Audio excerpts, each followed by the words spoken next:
Sejam bem-vindos. Estamos aqui na OAB, Casa do Advogado e da Cidadania, para o nosso tradicional encontro com os candidatos à Prefeitura de Pindamonhangaba.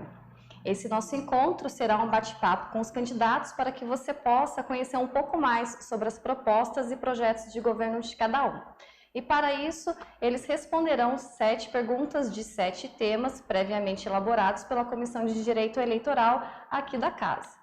Cada candidato, eles terão até 2 minutos para a sua apresentação inicial, terão 1 minuto para a exploração do tema, 3 minutos para as respostas e até 3 minutos para as suas considerações finais. Dando continuidade ao nosso encontro, eu recebo agora o candidato Rafael Goff Moreira, do partido PSDB. Seja muito bem-vindo. Obrigado. Você tem até 2 minutos para a sua apresentação. Bom, quero parabenizar a OAB por esse ato democrático, agradecer a oportunidade. Eu venho me preparando nos últimos 20 anos para esse momento. Comecei no movimento estudantil, viajando o Brasil, defendendo a educação. Fiz parte do grupo que criou o ProUni, em que 3 milhões de brasileiros tiveram a oportunidade de fazer faculdade particular de graça. Fui um dos primeiros coordenadores do programa Escola da Família, em que a escola abre final de semana para a comunidade. Coordenei só aqui em Pinda 36 escolas. Segui a minha militância viajando o país também, defendendo jovens. Então, conhecendo os projetos, conhecendo a realidade de cada canto, do nosso estado e do nosso país. Me tornei advogado, me sinto em casa aqui dentro da OAB. Fiz 2 pós-graduações, uma em Direito Eleitoral e uma em Direito Imobiliário, Regularização Fundiária. E aí, nessa área que fui trabalhar na Secretaria de Habitação do Estado. Fui assessor do secretário, fui advogado da CDHU de todo o Vale do Paraíba e fui diretor de habitação aqui da Prefeitura. Trabalhei no Congresso Nacional, trabalhei na Assembleia Legislativa e acabei me tornando o vereador mais votado da história de Pinda. Acabei passando por todas as etapas, me preparando para esse momento, de poder ser o melhor prefeito de Pindamonhangaba. Para que isso aconteça, é preciso dessa oportunidade, preciso do voto, para que eu possa chegar lá e ser o prefeito do desenvolvimento. É o prefeito que vai poder colocar a cidade no rumo certo, para que a cidade possa realmente crescer. Eu acredito que com essa dedicação, com essa história, com todo esse preparo, eu me sinto extremamente preparado para poder fazer a diferença para a nossa cidade. Como vereador, eu bati o recorde em recursos, investimentos para Pinda, recorde em projetos de lei, recorde em requerimento. Como vereador eu fiz, como prefeito eu vou poder fazer muito mais. Ok. Iniciando nossos temas, começaremos falando sobre segurança pública. Você tem 1 minuto para poder explorar o tema segurança pública. É um tema extremamente importante. No meu plano de governo eu coloquei várias propostas, dentre elas a instalação do aplicativo Pinda Mais Segura, assim como existe em São Paulo capital, que através de um aplicativo, quando você abri-lo, você já vai aparecer a sua localização e com apenas um clique você vai conseguir denunciar se tem tráfico de drogas, se tem alguma atitude suspeita, roubo, assalto, tem o botão do pânico da mulher, tudo com um clique só, acionando diretamente a Polícia Militar e a Guarda Municipal. Além disso, trabalhar o fortalecimento da Guarda Municipal, o incentivo e a integração entre a Guarda e a Polícia Militar, com mais policiais na rua, com relação à troca de toda a iluminação da cidade por LED. Nós temos uma cidade escura, então cidade iluminada é cidade mais segura, e a instalação de câmeras de segurança em todas as entradas e saídas do município, protegendo a nossa cidade. Câmera com leitura de placa para poder identificar quando o carro é roubado e acionar diretamente a Polícia Militar e a Guarda Municipal. Ok. A pergunta elaborada dentro desse tema segurança pública é: como trabalhar na prevenção e não na repressão utilizando a Guarda Municipal? E se a atividade delegada não acaba onerando os cofres municipais, sendo que a segurança pública é um dever do Estado? Bom, eu acho que a gente precisa trabalhar essa integração. Por mais que a segurança pública seja do Estado, o município também tem que fazer a sua parte. E a Guarda Municipal existe para isso. Por isso mesmo que eu falei no fortalecimento da Guarda, a ampliação do número de guardas, as condições de trabalho, condições reais. Eu, enquanto vereador, eu mandei recurso para compra de EPIs, de coletes à prova de bala para a Guarda, para ajudar o canil. Encaminhei recurso para trabalhar na prevenção, para a instalação de diversas câmeras de segurança no município, câmeras com leitura de placa. Então eu mandei ali para a divisa com Taubaté, na rotatória do Araretama, para a divisa com Roseira, ali em Moreira César, no bairro das Campinas, no centro da cidade, que foi uma reivindicação dos nossos comerciantes. Mandei recurso ali para o túnel do Mombaça, para a ponte do Rio Paraíba. Essas foram inúmeras câmeras que eu mandei e a prefeitura não instalou até agora. Como prefeito, eu vou instalar câmeras em todas as entradas e saídas do município. Temos 22 entradas e 22 saídas. Isso é atuar na prevenção. O fortalecimento da Guarda Municipal, a gente está ajudando na prevenção. A integração da Guarda Municipal com a Polícia Militar é essencial. Várias cidades já aplicam, já fazem isso, e são cases de sucesso, como Paulínia, por exemplo. Lá é referência em termos de segurança, em termos de prevenção. A atividade delegada é uma oportunidade que a gente tem de ter mais policiais na rua. É importante que a gente tenha a atividade delegada atuante, com os policiais realmente fazendo esse trabalho para que a nossa cidade se torne cada vez mais segura. Eu acredito muito no uso da tecnologia, como eu falei das câmeras, como eu falei do aplicativo, das lâmpadas de LED, que a cidade mais iluminada é cidade mais segura. Então a gente consegue atuar em todas essas frentes, protegendo a nossa cidade, atuando realmente na prevenção. É isso que eu quero fazer e isso que eu vou fazer com a nossa cidade. Então, reforçando a tecnologia, câmeras, aplicativo, polícia militar, com a guarda municipal, com toda essa atuação da integração. Ok, bacana. Ainda temos um tempo ainda, se você quiser discorrer sobre segurança pública. Tá ótimo. Então, continuando, para mim quando eu vejo os problemas que a gente enfrenta na cidade. Eu falei da câmera, eu falei da lâmpada de LED para a gente fazer essa troca, e muita gente questiona, mas consegue fazer isso com que recurso? Porque a gente está com uma cidade endividada, e a gente tem que buscar cada vez mais parcerias, seja com o governo do estado, com o governo federal ou com a iniciativa privada. Cidade como Belo Horizonte fez toda a troca da lâmpada por LED sem gastar nada. A iniciativa privada veio, investiu os milhões de reais, trocou toda a iluminação e com a economia gerada, a prefeitura vai pagando todo mês a empresa. Então, trocou toda a iluminação, deixou a cidade mais segura, a cidade mais bonita e ainda economizando. Deu tão certo que reduziu a conta da tarifa de iluminação pública da população em 10%, enquanto aqui o prefeito só tentou aumentar o imposto da população. Tá ótimo. Nosso próximo tema a ser abordado é saúde. Você tem 1 minuto para discorrer sobre o tema saúde. Tá. Bom, basta andar na rua que a gente vê que o maior problema da cidade é a saúde. Não dá para a gente dizer que a saúde está boa, principalmente quem estiver prestando atenção. Quem tem que marcar a consulta no posto de saúde ou que está aguardando o exame, sabe bem o sofrimento que é na cidade. Agora, quem não sabe, não tem ideia, não imagina o sofrimento que é hoje em Pinda. Em pleno 2020, para uma pessoa marcar uma consulta no posto de saúde, ela tem que ir de madrugada numa fila para conseguir uma senha para agendar a consulta. A pessoa, hoje tem mais de 12 mil pessoas na fila de espera, aguardando uma consulta, um exame e cirurgia. Não dá para a gente dizer que a saúde está boa, com as pessoas sofrendo dessa maneira, com desrespeito. Não existe uma integração entre os prontuários. Então, se a pessoa é atendida no postinho do Vila Rica, no postinho do Crispim, não tem o histórico dela.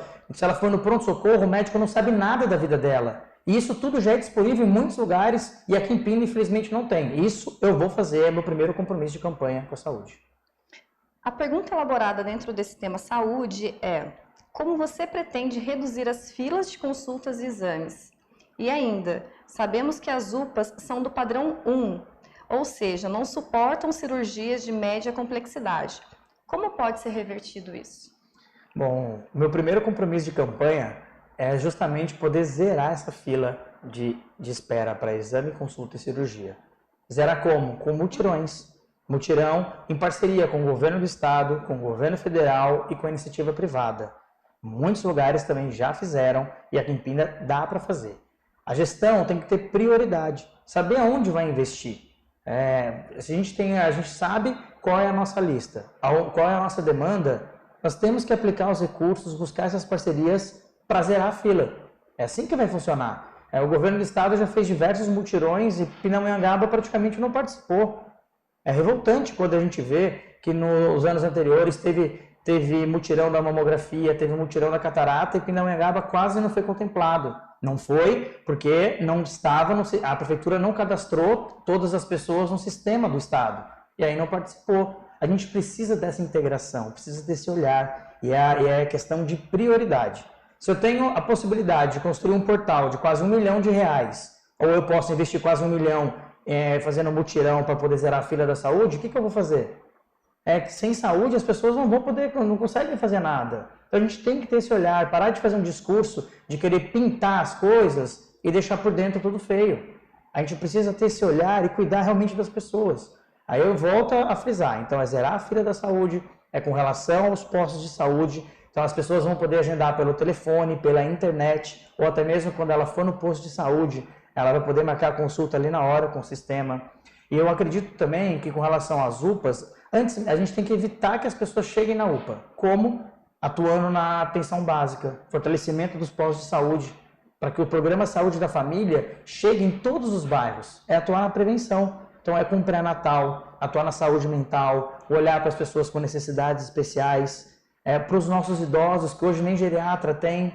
Então, quando a gente atua na prevenção, a gente está evitando o pronto atendimento, evitando a urgência e emergência. A gente desafoga as UPAs, desafoga o pronto-socorro.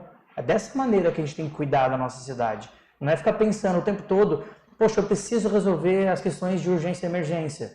Claro que é importante, mas eu preciso evitar que isso aconteça. Se a gente comunitário faz um trabalho de prevenção nas casas, conseguem saber quais os tipos de necessidades que as pessoas têm, as pessoas que precisam de medicamento de uso contínuo, que possam receber o medicamento em casa, são ações que realmente demonstram respeito com a população.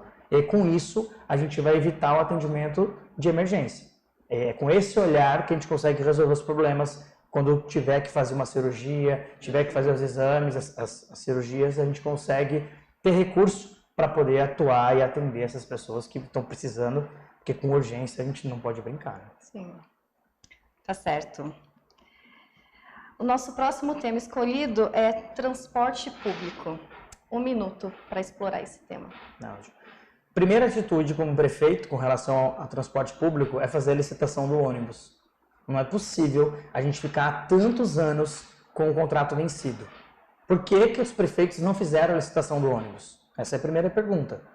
Nós temos a solução porque é o que eu vou fazer.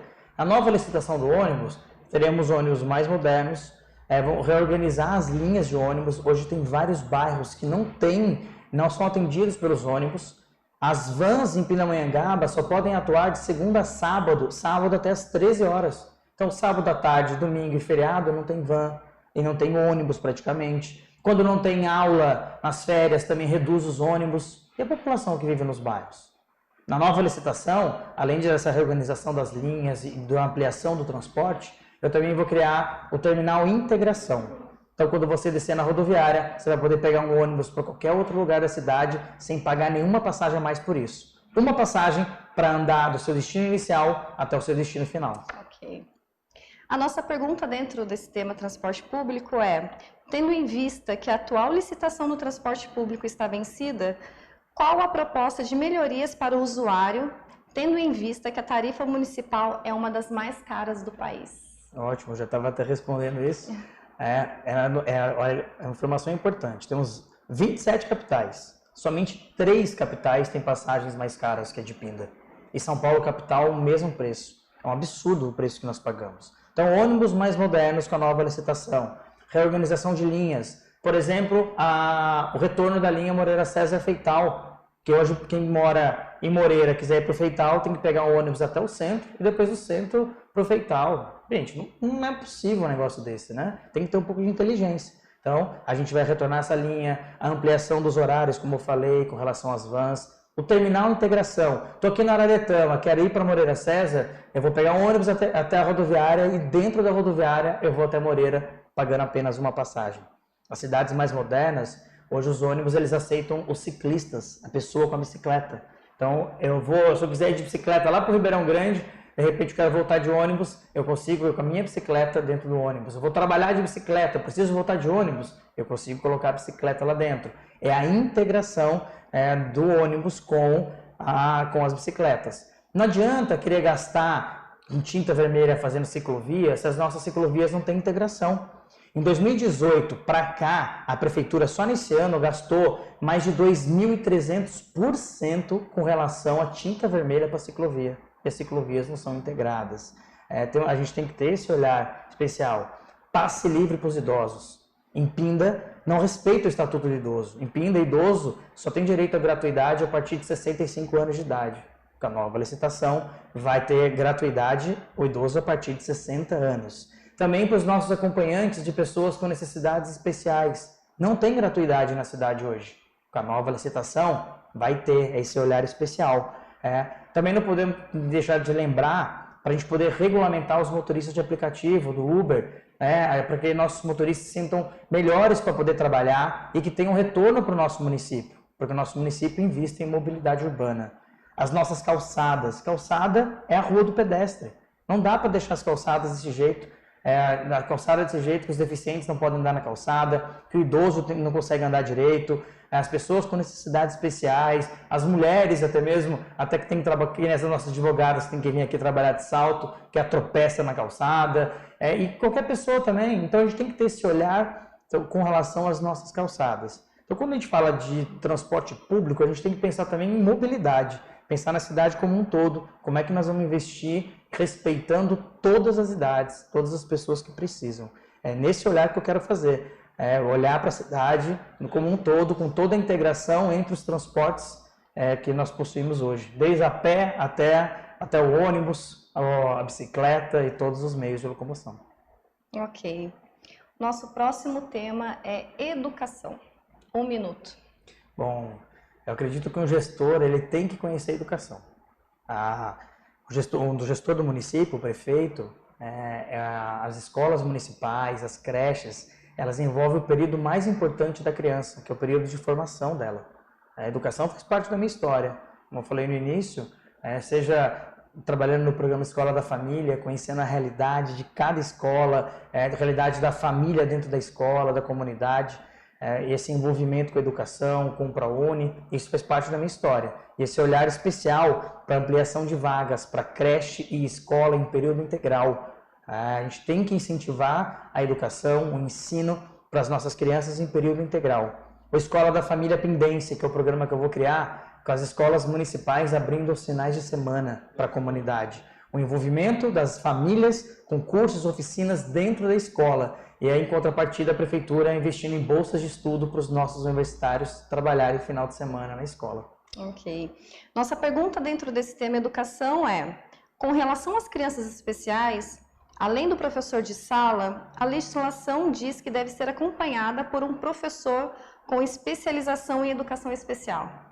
Mas o que acontece de fato é a contratação de estagiários para suprir essa necessidade. Como o candidato pretende regularizar essa situação? Ótima pergunta. Eu, enquanto vereador, já vim cobrando muito a prefeitura, a gestão atual, por conta disso. As mães com as crianças com necessidades especiais têm reclamado demais. Professores têm questionado muito o fato de ter estagiário e não ter o professor especializado. Isso é coisa muito séria. As nossas crianças, elas precisam dessa atenção de alguém que saiba fazer. Coloquei isso no meu plano de governo, no meu livro de propostas, falando do professor cuidador, um professor especializado justamente para cuidar das nossas crianças. Além dos professores cuidadores, que servem de apoio, eu também falo sobre a criação da escola bilíngue, que a gente vai poder ensinar Libras para as nossas crianças, promovendo a inclusão. Além da Libras nas escolas bilíngues, a gente também está criando uma escola modelo realmente para que a gente possa trabalhar todos os tipos de inclusão com esse olhar especial.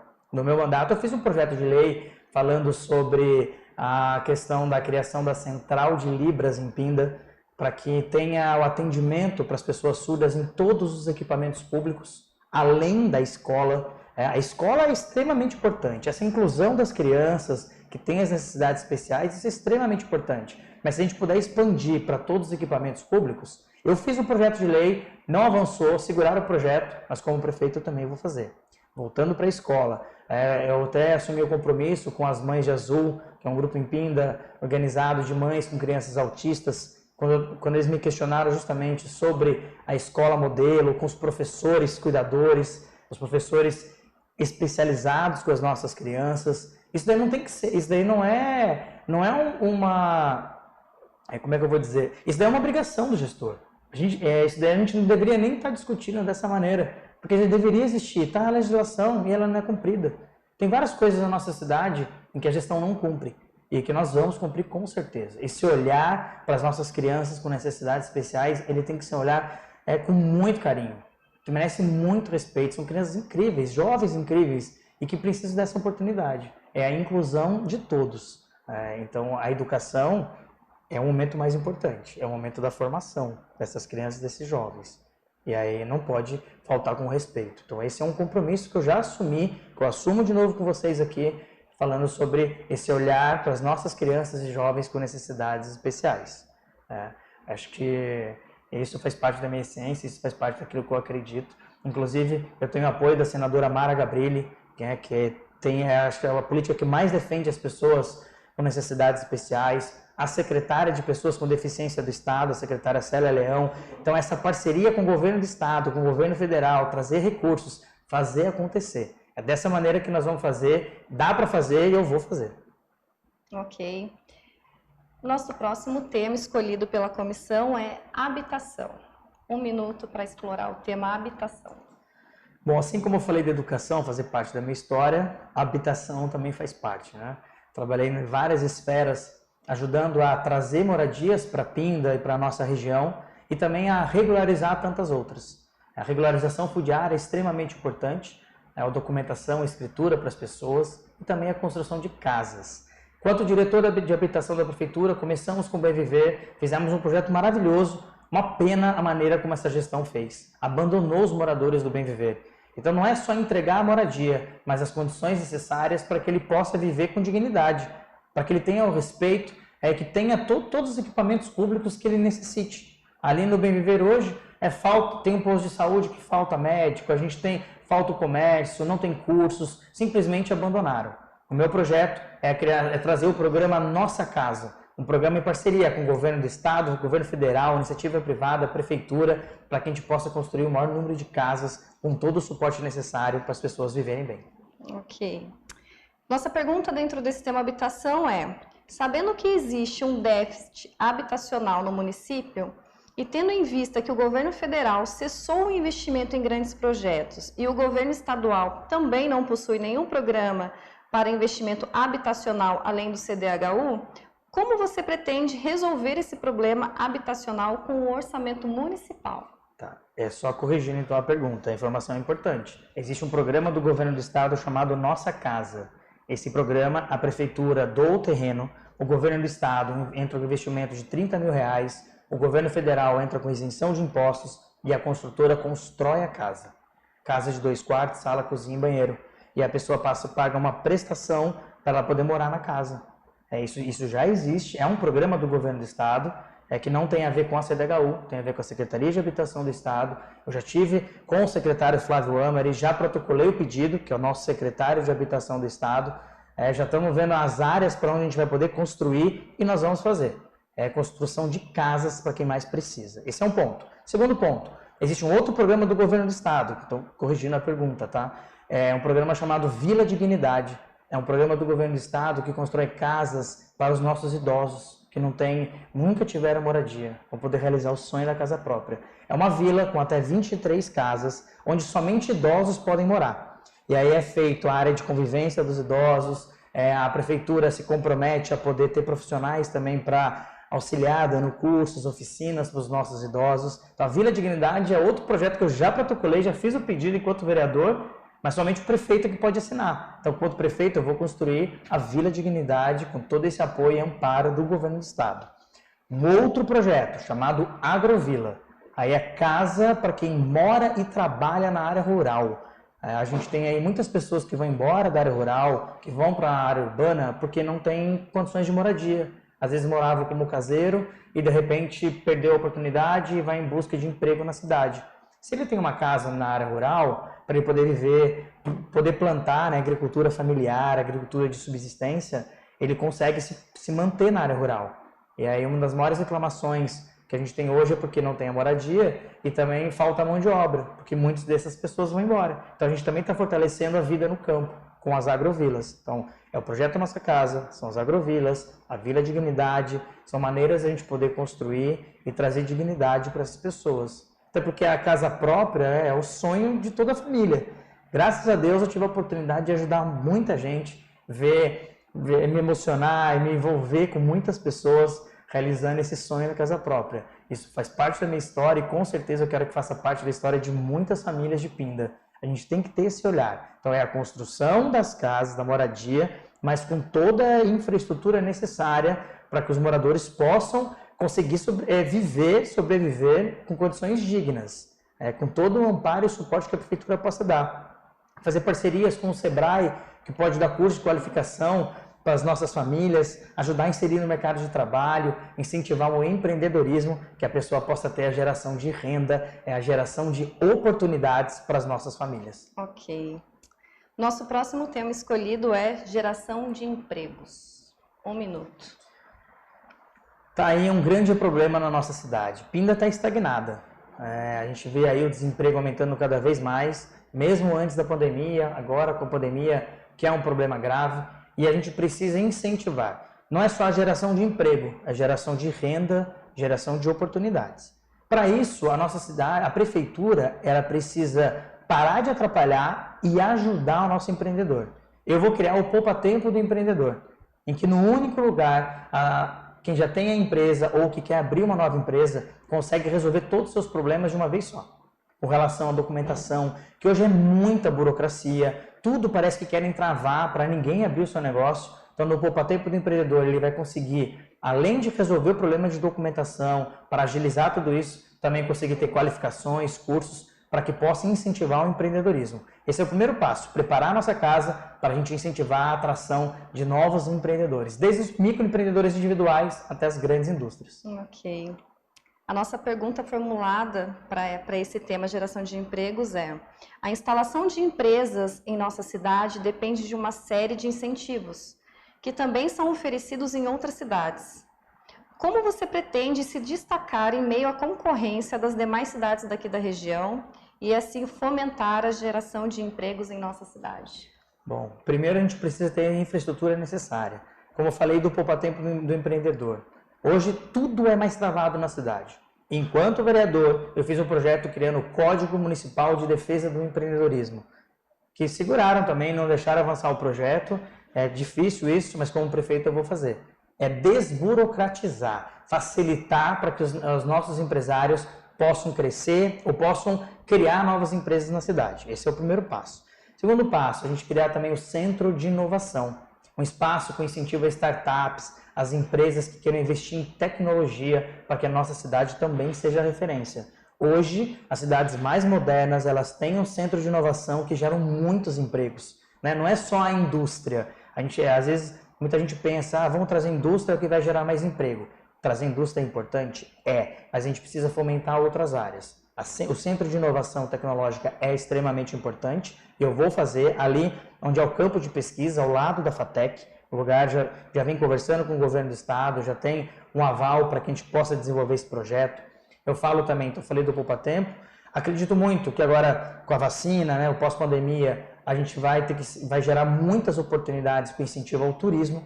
Pinda, a gente tem um grande potencial e a gente sabe, toda eleição, os políticos já passaram por aí, todos prometeram que iam investir no ecoturismo, no turismo rural e nada fizeram. Eu vou fazer.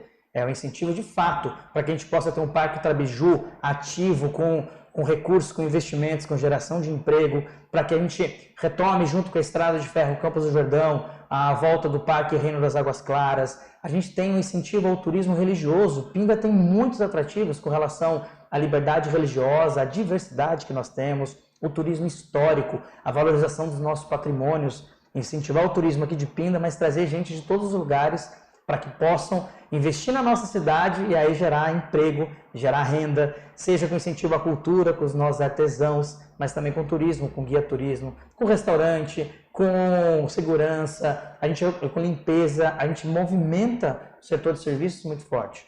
Incentivar os nossos comerciantes, fortalecimento do comércio local, para que as pessoas possam consumir aqui na nossa cidade. Pinda tem que parar de ser uma cidade dormitório, passar a ser uma cidade que atraia turistas, que atraia investimento. Para isso, a rua 24 horas, como fez em Curitiba, que deu muito certo, uma rua em que as pessoas têm serviços, tem a parte gastronômica, de eventos, trazer feiras e grandes eventos para a nossa cidade. Temos um projeto muito grande ali, Ponte ao Aras, um projeto que nós vamos anunciar nos próximos dias. Tem projetos grandes e para atração de indústrias, com toda essa estrutura formada, a gente vai conseguir trazer as indústrias para cá, mostrando toda a qualidade que Pinda tem, a qualificação da mão de obra e incentivar para que as empresas que vierem para cá contratem mão de obra de Pinda. Chega de ficar trazendo gente de fora para cá, ocupando a nossa vaga. Nosso próximo tema a ser abordado é orçamento. 1 minuto para orçamento. Muito importante. Orçamento. Não sei se todos têm a informação, mas hoje, se você entrar no Tribunal de Contas do Estado, você vai ver que Pinda está em 30 milhões negativos. E na previsão orçamentária que foi feita do ano passado para esse ano, já era uma previsão negativa. Então, estamos com 30 milhões negativos. Para o ano que vem, mais previsão de déficit. Tivemos a pandemia. E mesmo durante a pandemia, a Prefeitura continuou torrando dinheiro. Gastando dinheiro onde não devia. Para vocês terem uma ideia, esse ano foram gastos R$500 mil com jardim, com rotatória. Então, às vezes você passa pela rotatória e acha que está bonito, mas deixou no orçamento R$500 mil. Gastou com o Parque da Cidade, investiu R$100 mil. Com tinta, como eu falei, só de tinta vermelha, um aumento de 2.300%. Tudo no ano de eleição. E para o ano que vem, está deixando a cidade endividada. Pinda não tinha empréstimo, esse prefeito pegou empréstimo, então a gente precisa gerar oportunidades, emprego para que a cidade possa desenvolver e arrecadar cada vez mais recursos. Ok. A nossa pergunta elaborada dentro desse tema orçamento é: após passarmos por um ano difícil por conta do Covid, tivemos a consequente baixa de arrecadação de tributos municipais e repasses das receitas estaduais, o que acarretou um déficit orçamentário municipal em 2020. Quais medidas você pretende adotar para equilibrar o orçamento? Primeiro passo, fazer auditoria nas contas. Existem várias denúncias de contratos superfaturados, de supostas irregularidades. Então, o primeiro passo é fazer auditoria nas contas, analisar a situação real da cidade, saber realmente se tem alguém se beneficiando com o nosso dinheiro. Então, é dessa maneira que a gente vai poder analisar o nosso orçamento de fato. Fazer uma reforma administrativa coerente, reduzir o número de cargos comissionados, as despesas fixas do município. A gente precisa enxugar as contas, enxugar a torneira, fechar a torneira, mas para que a gente possa fazer novos investimentos. Buscar investimentos tanto do governo do estado, do governo federal, da iniciativa privada, por mais que tenha diminuído a arrecadação, tanto para o estado, tanto para o município, para o estado e para o governo federal, existem vários tipos de recursos, de fundos de investimentos, investimentos a fundo perdido, que a gente pode trazer para a nossa cidade. Existe, por exemplo, o FEIDRO, que é um fundo que tem de recurso para obras de saneamento, investimento no meio ambiente. Vamos recuperar o Valetão no Araretama? Vamos fazer o esgoto do Massaim? Vamos cuidar dos bairros onde até hoje não tem esgoto? Com recursos sempre gastados da nossa cidade, do nosso orçamento. Tem vários tipos de investimento que a gente consegue fazer. Como eu falei, da troca de iluminação por LED com dinheiro da iniciativa privada. Como as gestões modernas, se essa gestão tivesse respeito com o nosso dinheiro, jamais pegaria R$8 milhões de empréstimo para construir a rodoviária. As gestões modernas, eficientes, constroem rodoviária sem gastar nada. Parceria público-privada. A empresa vem, constrói toda a rodoviária e administra ela por vários anos. Mas a rodoviária continua sendo da prefeitura. A prefeitura não tem que tomar conta de rodoviária. E daria para ter, não precisaria nem gastar dinheiro próprio, muito menos pegar empréstimo. Pegou empréstimo para construir para o asfalto, R$10 milhões de asfalto emprestados. Quem vai pagar essa conta? Somos todos nós. Então a gestão ela tem que ser criativa, tem que ter planejamento, tem que ter prioridades. Tem que saber como trazer dinheiro para a cidade, como investir, captar esses recursos. Dinheiro tem nas mais diversas áreas. Eu dou o exemplo do que eu fiz para a Santa Casa. Consegui R$1,5 milhão em investimentos para a Santa Casa, com recursos de deputado estadual, de deputado federal, de senador, de convênios com os governos, mais de R$1,5 milhão. E além disso, consegui recursos com a iniciativa privada. Por exemplo, as concessionárias de energia têm que investir uma parte do lucro delas em projetos de eficiência energética. Fui atrás disso, descobri que a IDP tinha que investir aqui na região, procurei com toda a minha rede de contatos, que é muito importante, um prefeito muito bem relacionado, consegui trazer o especialista nisso, fez o projeto para a Santa Casa e conseguimos aprovar. A IDP está investindo quase R$200 mil para a troca de toda a iluminação por LED dentro da Santa Casa, gerando uma grande economia todos os meses. É isso que eu vou fazer com o nosso orçamento. trazer os recursos e investimentos do governo do estado, federal e da iniciativa privada. Como vereador eu fiz, como prefeito eu vou fazer muito mais. Bom, finalizamos os temas selecionados pela Comissão de Direito Eleitoral aqui da Casa e agora o senhor tem 3 minutos para suas considerações finais. Não, que ótimo. Bom, em primeiro lugar, agradecer a Deus por estar aqui, pela oportunidade, pela minha família, que é meu alicerce, a minha estrutura, aos meus amigos, aquelas pessoas que têm sonhado esse sonho junto com a gente. Aos nossos vereadores que acreditaram no nosso projeto, estão com a gente, andando por essas ruas, e a nossa população de Pinda, que tem sido muito receptiva, tem nos atendido com muito carinho, isso tem sido muito bom. A nossa campanha cresce a cada dia, e agora na reta final, se Deus quiser, a gente vai comemorar no dia 15 com a vitória. Eu quero ser o prefeito do desenvolvimento, é o prefeito que vai colocar a cidade no eixo, é o desenvolvimento social, é a nossa cidade, olha só essa informação, foram aumento de mais de 500% nas famílias de baixa renda. A gente tem um crescimento muito grande nas famílias que estão vivendo de reciclagem, famílias que estão vivendo na extrema pobreza, e às vezes muita gente não vê o crescimento de um morador de rua na cidade. A gente precisa ter um olhar cuidadoso com o desenvolvimento social. Famílias que hoje vivem sem esgoto, sem água tratada, em pleno 2020. Temos que pensar na tecnologia. A tecnologia está aí para ajudar a resolver os nossos problemas e a nossa cidade está parada. Não adianta fazer só discurso, a gente precisa de ação. Como vereador, eu trouxe mais de 8,5 milhões de reais para Pinda, aproveitando essa boa relação que eu tenho tanto no governo do estado quanto no governo federal e com essa rede de contatos na iniciativa privada. Dá para fazer, eu sei como fazer, eu vou fazer. Para fazer isso, a gente também precisa olhar para os nossos servidores que carregam a nossa prefeitura.